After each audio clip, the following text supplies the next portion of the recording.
What is going on, everyone, and welcome to 24/7 Football for the next video in our top 10 moments of the decade. We're on the 28th of December, Ben.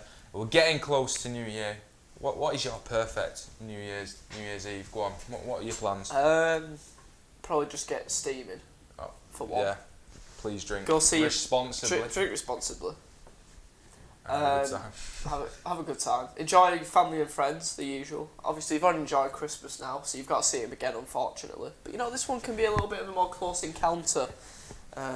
So yeah, and bring in the new year in the right way. With your loved ones. Get absolutely Jamie Vardy. Absolutely Pepsi Maxed, if you like. And this is the weirdest intro we've ever done. If you like, yeah.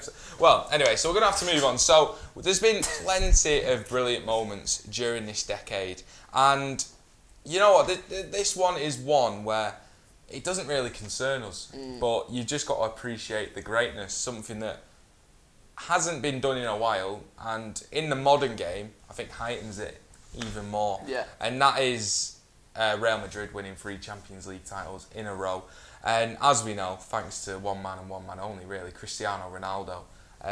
But that is some feat. That absolute dominance is brilliant. Yeah, obviously, no one saw it really coming. Obviously, you've got a talented squad. Obviously, the manager got them playing a certain type of way, and obviously it suited them, especially in the cup competitions like the Champions League, where they could just go all out for 90 minutes and ultimately end up winning all the games. But they played some quite risky football at times, nearly getting knocked out in a couple of the games. So I think that almost adds to the fact that it's such a great achievement because they played such attractive stuff all the way through it. And like we said, you look at Madrid now, and Madrid's what they were only a matter of a few years ago now, and it's just a massive transition. I can't imagine them winning another Champions League for a long time now. I think that's quite a while away, and I think when we were discussing this top 10 list, I think it was almost like at the back of our minds, and we never really thought about it. And then when we actually did consider it, we thought it's because it doesn't really feel like anything. No, it doesn't, because obviously we can't relate because we're not Spanish or Madrid fans or whatever. But like you said, you've just got to appreciate how good an achievement it was, and with the team they had as well. They were just such a force in Europe that you've got to appreciate it. Yeah, and there's been some terrific goals. We'll go back to obviously we'll go from the third one, which was that game against Liverpool. Obviously, Loris Karius helped him out a lot. Not denying that, but that goal from Gareth Bale, the overhead kick, the one that didn't win the Puskas Award. Unbelievable! What a goal, mate! Probably one of the best goals I've ever seen, and probably the best goal I've seen on a big stage like that for a long time. I think it just unbelievable bit of individual brilliance, and you look at him now, he doesn't even want to be there. He just hates Madrid. All the fans despise Madrid. Him. The management hate him. His own players hate him. But he gave them one of the best moments of the whole club's history.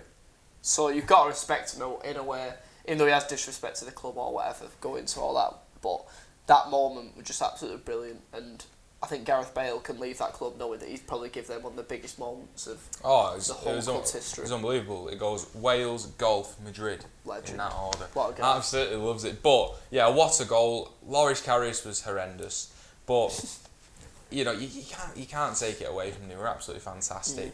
And we go back to the Millennium Stadium. So when he beat Juventus, Mandzukic scored an unbelievable goal, another overhead kick, but they battered him. Absolutely battered him. They were nowhere near him. No, they tore them to shreds. It looked like a friendly game, didn't it, in a way? It was just, you wouldn't think there was so much on the line the way that Juventus played in that game. I think they were incredibly underwhelming. But Madrid, again, they just played that risky football, and, they just score goals, and their attacking outlet was so good. Defensively, don't think they've ever been solid. I don't think they've ever been, comfortable in a game. But I think, attacking-wise, when you got the likes of Ronaldo, Bale, Benzema as your front three, you're always going to cause people problems, and that's, for me, the main reason that they did win. Modric cruise behind as well. It helps, doesn't it? It helps. And then there's the man who just always lives for the big occasion, Sergio Ramos, and that epitomises it against Atletico Madrid, scoring an equaliser to force the game onwards, and they win it in that time. But unbelievable. Unbelievable. And they were so close to losing that game as well. Yeah, they were. That was definitely the closest one out of the three. I think that's the one that would mean most as well. And yeah, definitely, especially with it, like you said, with it being Atletico as well. I think, you know, that rivalry and everything, I think that added a bit of spice to the game, and Simeone set them up so well, and I almost felt sorry for them, to be honest, because you look at the two squads, Atletico shouldn't have even been in the final for me, and they did incredibly well to get that far, but obviously got sucker punched for that Ramos goal and then just couldn't really recover from there on in. But like we said, Madrid, 3 in a row, might not be replicated for many years now. I don't. Well, they were lucky to get past Man City in the semi-finals in the first time. Yeah. But yeah. Anyway, I just think that you look at the likes of the big European teams now, like Bayern Munich, Manchester City, Juventus. I don't think Madrid are up there anymore. Barcelona, Liverpool. and Liverpool, and I can't see any of them winning 3 in a row. I just think it's something that's so many clubs are changing each year. That one bad transfer window or one transfer that doesn't go wrong can just lose you that Champions League. And the reason that Liverpool won it last year, undoubtedly, was because of Virgil van Dijk coming in, and you know, he got them playing the way he wanted them to play, and that was all it came down to. But are they going to win it again this season? Probably not. So the competition's immense. It's absolutely immense. It's like the Premier League. I hate to always bring it to City. They're not going to win the treble this year. They're not going to win 3 Premier Leagues in a row, and it's even more. It's even harder in the Champions League. Yeah.